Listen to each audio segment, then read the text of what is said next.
Una signora in autobus, senza mano, annanzi al mus, ha fatto mezzo colpi addosso e è successo uno sconquasso.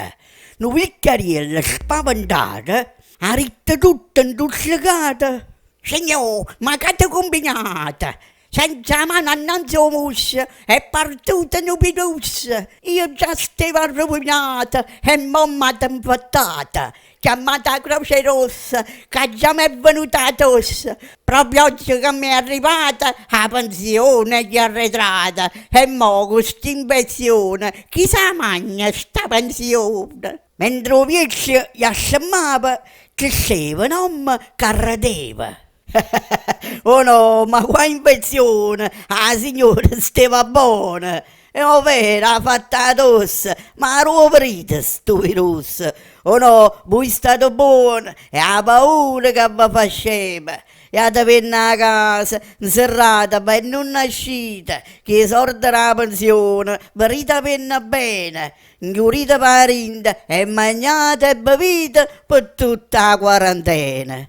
Arrivata a Piazza Borsa, si ferma l'autobus e saglia una signora che già in ospedale. Aiutatemi, facetemi salire, già in ospedale, mi sento troppo male. Mentre la signora sta saliendo, una guaglione che sta scendendo le domanda: Signor, che vi sentite? Che sintomi tenete? La signora le risponde: La verità, freba non ne tengo. Ma mentre aspettavo il bus, la signora ha fatto la tosse. Io non mi sono scostata e la signora mi ha infettata.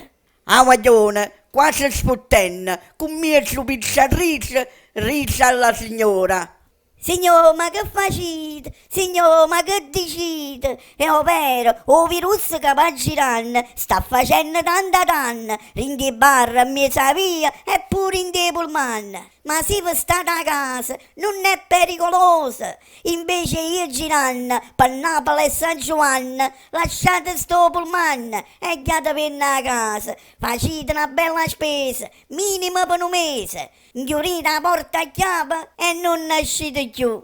per vincere il virus, amma aspettare che passa. Ma questa epidemia, con freve e colpe d'ossa, se non ci stiamo a casa, si può fare pericolosa. Chi ha già faticato, è normale che c'ha da io.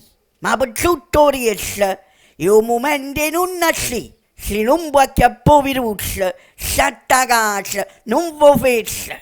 Su virus, è pericoloso, si per spazio. Su virus, se sta a casa si può fermare. Se vuoi combattere il virus, state a casa, non vi fesse.